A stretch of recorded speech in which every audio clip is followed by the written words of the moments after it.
यह कहानी है भविष्य की यानी 2040 की, जहां 8 वैज्ञानिकों को शोध के लिए मंगल ग्रह पर भेजा जाता है। और यह पृथ्वी से भेजा गया पहला मिशन था ताकि वे पता लगा सके कि क्या यह जीवन कभी संभव था या हो सकता है। उन्हें यहाँ 6 महीने हो गए हैं, जिसके बाद वे वापस जाने के लिए मैदान में निकलेंगे। अब यहाँ जो रोवर यानी मंगल ग्रह की यान है, उसमें वैज्ञानिक विसेंट और उसके साथी बैठे थे, जो अपने साथ एक जीव विज्ञानी को ले जाने वाले थे। लेकिन तभी यहाँ एक बड़ा रेतीला तूफान आता है, लेकिन वे घबराते नहीं है, क्योंकि रोवर को ऐसे बनाया गया है कि वह ऐसे तूफान को झेल सके। लेकिन वे फिर भी तूफान से बाहर आ गए और अपने जीव विज्ञान के पास आए, जो इस समय मिट्टी के नमूना को जांच कर रहा था। लेकिन उसे कुछ नहीं मिला। वह बहुत गुस्से में थी कि हमें यहाँ रिसर्च करते हुए 6 महीने हो गए, हम इतनी मेहनत कर रहे हैं लेकिन अभी तक हमें कुछ नहीं मिला। तो उन सभी को मुख्य बेस स्टेशन से एक संदेश मिलता है, जो स्टेशन मार्स के चारों ओर बनाया गया था। संदेश यह था कि हम थोड़ी देर में आप सभी को लेने के लिए एक अंतरिक्ष यान भेज रहे हैं, इसलिए सभी तैयार हो जाए। लेकिन यहाँ कार्मो नाम के एक वैज्ञानिक अपने कैप्टन से कहता है कि मैं बाहर जाना चाहता हूँ। इस पर कैप्टन पूछता है कि तुम अभी बाहर क्यों जाना चाहते हो, हम तुम्हें लेने आ रहे हैं। और वैसे भी जब यहाँ कुछ नहीं मिला तो मिशन बंद है। जिस पर कार्मो को कहना है कि मैंने मंगल ग्रह पर एक साइट 9 पर डिवाइस लगाई थी जो काम नहीं कर रहा है, इसलिए मैं जाकर इसे ठीक करना चाहता हूँ। यह सुनकर कैप्टन को बहुत अच्छा नहीं हुआ कि उसे उपकरण ठीक करके क्या करना है, लेकिन फिर भी वह यह कहकर सहमत हो गया कि ठीक है जाओ, लेकिन अकेले नहीं, अपने साथियों को ले जाओ और हाँ, रात होने से पहले वापस आ जाना। अब वे यहाँ से निकलने ही वाले थे, तभी विसेंट, उनके साथी और जीव विज्ञान भी यहाँ आ गए। वे तीनों उसे बात करने की कोशिश करते हैं, जहाँ कार्मो ने कहा कि देर हो रही है, मैं जल्दी में हूँ, मुझे किसी भी तरह जाकर डिवाइस को ठीक करना होगा। और जीव विज्ञानी को बहुत आश्चर्य हुआ कि कार्मो एक उपकरण को ठीक करने के लिए इतनी जल्दी में है। उसे संदेश था, इसलिए उसने कार्मो का कंप्यूटर साझा किया और उसने जो देखा वह बहुत आश्चर्यजनक था, जिसे वह दूसरों को भी देखती है। दरअसल कार्मो को मंगल ग्रह की साइट 9 पर जीवन रूप मिली थी, यानी कुछ जीवित नमूने, जिसे पता चला कि यहाँ जीवन संभव हो सकता है, जिसे देखकर हर कोई बहुत हैरान हो गया। कार्मो डिवाइस ठीक करने का बहाना बनाकर चला गया, उसने हमें यह क्यों नहीं बताया। फिर थोड़ी और बात करने पर उन्हें एहसास होता है कि दरअसल वह रिसर्च का सारा श्रेय लेना चाहते हैं, इसलिए वह इतनी जल्दी वहां चला गया। अब यह जानकर कैप्टन कार्मो के रोवर को कॉल करता है, जहां वह कार्मो के साथी का फोन उठाता है, क्योंकि वह अंदर था जबकि कार्मो बाहर था, क्योंकि वह अभी साइट पर परिश्रम कर रहा था। वह मिट्टी लेता है, उसका परिश्रम करने के बाद उसे सचमुच ऐसे नमूने मिले जिससे यहाँ जीवन संभव हो सका। इस सफलता को देखकर कार्मो बहुत खुश है। वह अपने साथी को बताने ही वाला था कि वह जगह जहाँ कार्मो खड़ा है नीचे मिट्टी धंस जाती है और वह एक बहुत बड़े गड्ढे में गिर जाता है, जो इन लोगों ने खोद कर बनाया था। यह देखकर उसका साथी बहुत घबरा गया। वह जल्दी से नीचे उतरता है और बाहर आ जाता है। उन्होंने तुरंत अपने बेस को इस बारे में बताया, जहाँ थोड़ी देर बाद कैप्टन अपने साथी के साथ आता है, जो एक डॉक्टर था। और क्योंकि वह कार्मो की अच्छी दोस्त थी, इसलिए वह अपने साथी पर गुस्सा हो जाती है कि तुमने उसे गिरने से बचाने के लिए कुछ क्यों नहीं किया। और वह कप्तान को बताती है कि आप जल्द से जल्द नीचे चले जाएं, ताकि कार्मो को बताया जा सके। जिस पर कैप्टन ने कहा कि यह गड्ढा बहुत गहरा है और मुझे नहीं लगता कि इतनी ऊंचाई से गिरने पर कार्मो बच जाएगा, और हमारे पास नीचे जाने की कोई व्यवस्था नहीं है। हम पहले अपने बेस पर जाएंगे, वहाँ मुख्य स्टेशन पर संपर्क करेंगे और फिर वापस यहाँ आएंगे, जिसके बाद हम कार्मो को बचाने के लिए छेद में भी जाएंगे। जिस पर डॉक्टर कहते हैं कि आप दोनों बेस पर जाए, हम यहीं रुकूंगा, क्योंकि मुझे लगता है कि हम जब तक वापस आएंगे बहुत देर हो जाएगी। मैं किसी भी तरह नीचे जाने की कोशिश करूंगा। अब कैप्टन ने उसकी बात मान ली, इसलिए वह और कार्मो के साथी बेस पर आ गए। पहले यहाँ और फिर स्टेशन पर लोगों को बताते हैं। तब स्टेशन वाला कहते हैं कि अपने औजार वगैरह ले जाओ और कार्मो को ढूंढने की कोशिश करो। अगर वह जिंदा है तो अच्छी बात है, लेकिन अगर मर गया तो शव ले जाओ। जिसके बाद हम कार्मो को इस जीवन रूपी खोज कर दुनिया के सामने लाएंगे। अब कार्मो के साथी और जीव विज्ञानी इस बेस पर रुके थे, जबकि कैप्टन आराम करके उसी स्थान पर साइट 9 के लिए निकल जाता है। वहाँ डॉक्टर छेद के अंदर देखने की कोशिश करता है, लेकिन वह देख नहीं सकती, क्योंकि वहाँ से धुआं जैसी भाप निकल रही थी। तो वह वापस रोवर में आकर बैठ जाती है, लेकिन तभी उसे बाहर से आवाज आने लगती है, जैसे कोई रोवर के अंदर आने की कोशिश कर रहा हो। अब वह जांच करने के लिए बाहर गई, लेकिन उसने जो देखा वह बहुत घबरा जाती है और फिर जोर जोर से चिल्लाने लगती है। अब उसने जो देखा वो तो हम नहीं दिखा सकते, क्योंकि यहाँ स्क्रीन काली हो जाती है। अब कैप्टन भी अपने साथियों के साथ यहाँ पहुंच जाता है। अब कप्तान और विसेंट छेद के अंदर देखने लगे, जबकि 2 वैज्ञानिक रोवर के अंदर चले जाते हैं कि डॉक्टर को बुला सके। लेकिन तभी वे पूरे रोवर की जांच करते हैं, उन्हें कहीं भी नहीं मिला। इसलिए उन्होंने अनुमान लगाया कि वह किसी भी तरह कार्मो को बचाने के लिए छेद के अंदर गई होगी। जिसके बाद वे विसेंट को रस्सी से बांध देते हैं और उसे बिल में भेजना शुरू कर देते हैं। अब जब वह इस छेद की तह तक आता है, उसे यहाँ एक अजीब चीज मिली, जो असल में एक जीवित बैक्टीरिया था, जो पत्थरों पर तेजी से बढ़ रहा था। विसेंट को यह बात अजीब लगी, इसलिए उन्होंने फिलहाल इस पर ध्यान न देते हुए कार्मो और डॉक्टरों को ढूंढना शुरू कर दिया। लेकिन वे कहीं नहीं मिले तो वह बाहर आ गया। अब उनके साथी पैटल का कहना है कि मैंने 2 लोगों के पैरों का निशान देखे हैं, जिसे कैप्टन काफी हैरान रह गए। वह सोचता है कि कार्मो और डॉक्टर के अलावा यहाँ कोई कोई नहीं था, इसलिए यह तय है कि पैरों के निशान उन्हीं लोगों के हैं।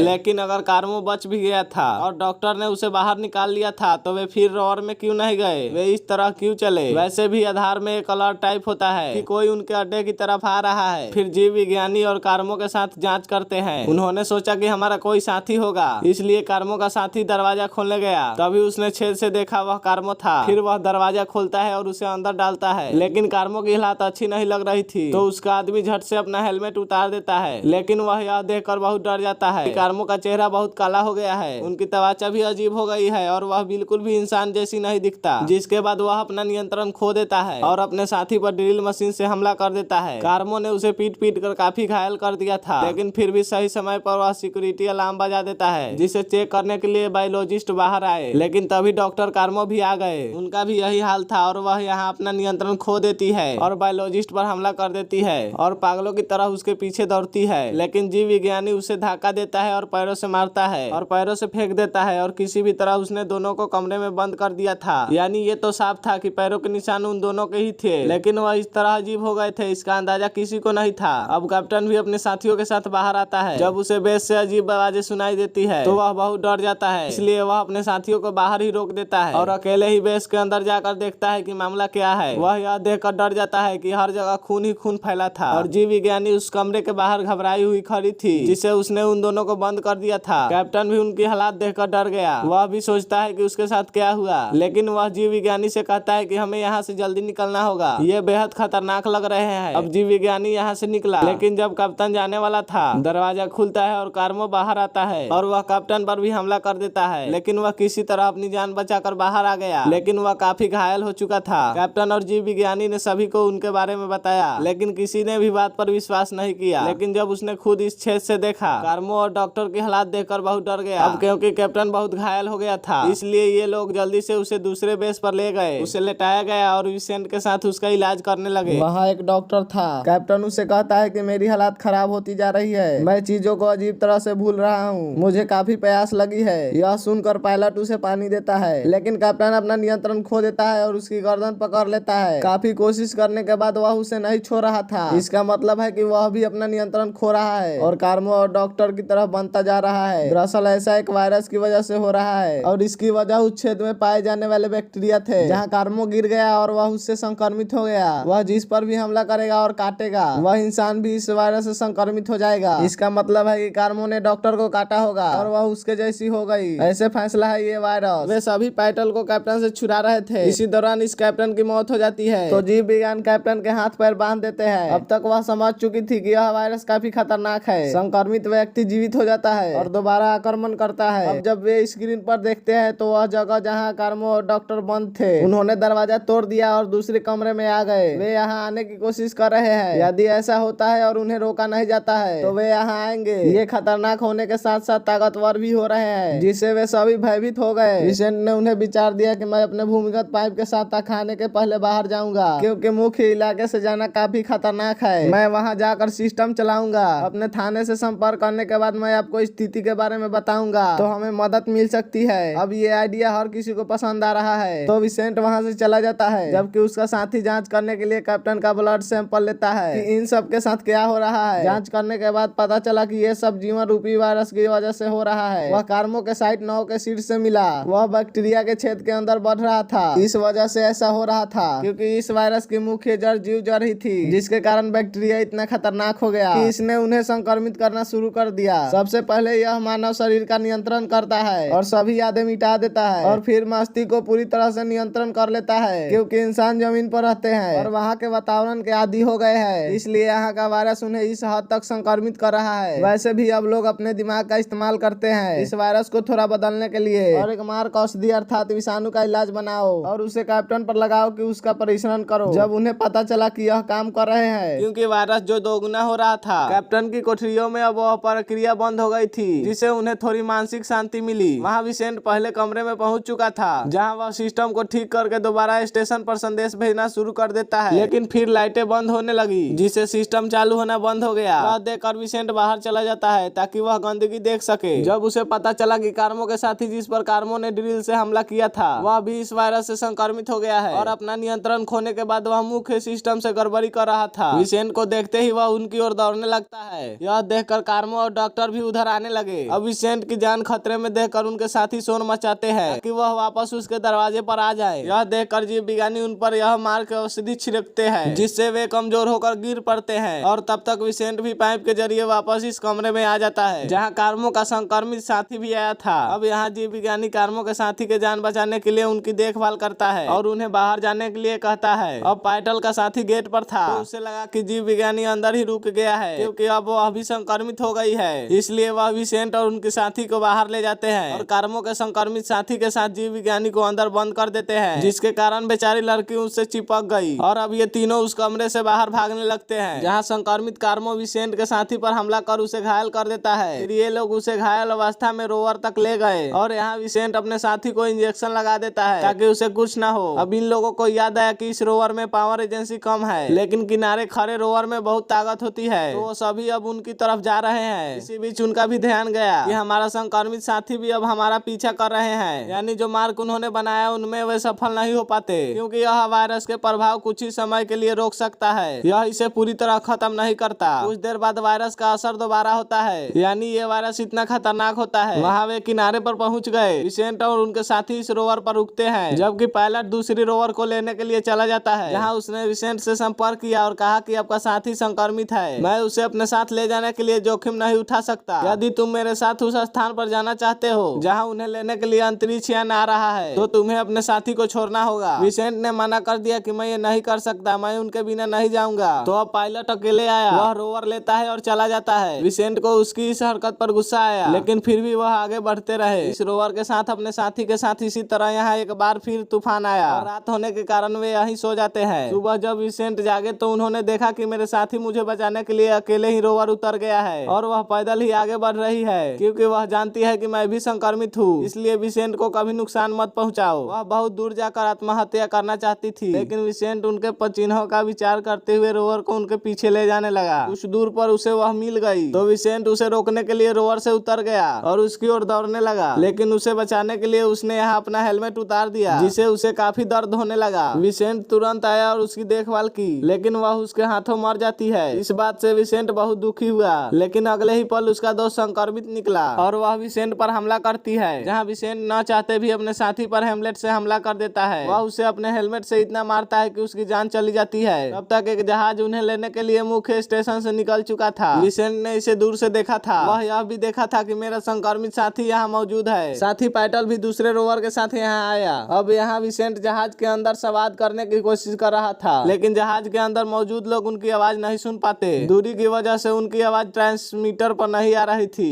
विसेंट जहाज के अंदर की आवाजें सुनने में सक्षम था। वहाँ दो लोग थे। जहाज को आता देख तीनों संक्रमित साथी उसकी ओर बढ़ने लगे। जहाज के लोग भी यह सोचकर दरवाजा खोल देते हैं कि ये लोग अभी भी जीवित है और संक्रमित लोग उन पर हमला कर देते हैं, जिससे विसेंट को अब जहाज पर मौजूद लोगों की चीखें सुनाई देती है। जब वह पास गया तो देखता है कि जहाज पर सवार दोनों लोग मर गए हैं और उनकी लाशें वहीं पड़ी है। अब विसेंट ने यहाँ कार्मो को भी देखा, क्योंकि जो पहला शख्स से इस वायरस से संक्रमित हुआ था उनकी हालात बेहद खराब थी, क्योंकि अब उनके शरीर पर सिर्फ हड्डियां ही नजर आ रही थी। वैसे भी विसेंट जहाज पर चढ़ जाता है। जब वह पायलट केबिन में आता है तो देखता है कि पायलट पहले से ही यहाँ मौजूद था, लेकिन अब वह संक्रमित हो गए हैं। विसेंट उनकी तरफ देखता है और कहता है कि तुम मेरे साथ नहीं जा रहे हो, क्योंकि हम इस वायरस को अपनी दुनिया पृथ्वी पर नहीं ले जा सकते। जैसे मेरा साथी नहीं जा सका, तुम भी अब नहीं जा रहे हो। जिस पर पायलट कहता है कि नहीं, मैं जाऊंगा, क्योंकि इसका इलाज हम धरती पर जाकर ढूंढेंगे। लेकिन फिर भी विसेंट उसे रोकने लगा और इस तरह शुरू होती है दोनों की लड़ाई। इस लड़ाई में पायलट विसेंट पर चाकू से हमला कर देता है और वह वहीं बेहोश हो गया। अब पायलट ने फिर से अंतरिक्ष यान चलाया और जमीन की ओर जाने लगा। अब इसी बीच विसेंट को होश आ गया। वह पीछे से आकर उसे रोकने की कोशिश करने लगा। वह अपने हेलमेट वाले सिर से उन पर हमला करता है, जिसके बाद वह दरवाजा खोलकर उसे आसमान में फेंक देता है। लेकिन अब इस जहाज में कुछ ही मिनटों की गसत बची थी। इसके बाद विसेंट यहाँ मुख्य स्टेशन पर संदेश भेजना शुरू कर देता है, यह कहते हुए बहुत दुख हो रहा था कि हमारी पूरी टीम मर गई है एक ऐसी वायरस की वजह से जो यहाँ जीवन रूप में शुरू हुआ और सभी में फैल गया। अब वह बताते हैं कि इस जहाज में कुछ ही मिनटों की गसत बची है, लेकिन खाने के लिए बहुत कुछ है। मैं तब तक इंतजार कर सकता हूँ जब आप तक मुझे बचाने नहीं आते, लेकिन मैं नहीं चाहता कि बचूं। तुम लोग मुझे बचाने आए हो, क्योंकि मुझे लगता है कि अब ये वायरस मेरे अंदर भी आ गए हैं। मैं मारकर औषधि बनाने में असफल रहा, क्योंकि यह केवल कुछ समय के लिए ही काम करता है। अब मैं मरना चाहता चाहता हूँ ताकि मेरी वजह से जमीन पर वायरस ना फैल जाए। मैं हर किसी के लिए खतरा नहीं बन सकता, क्योंकि ऐसा कुछ नहीं कहा जा सकता कि इसका कोई इलाज नहीं हो सकता। तो कृपया मुझे सलाह है कि आप लोग मुझे बचाने मत आइए। और अब वह अकेला है। वह इसी जहाज पर अपना मौत का इंतजार करने लगा। अकेले बैठे बैठे उसे याद आने लगा यहाँ बिताए पल। वह सभी की मृत्यु से बहुत दुखी था और उसका क्या होने वाला था। और उनके दुख के साथ फिल्म यही खत्म हो जाती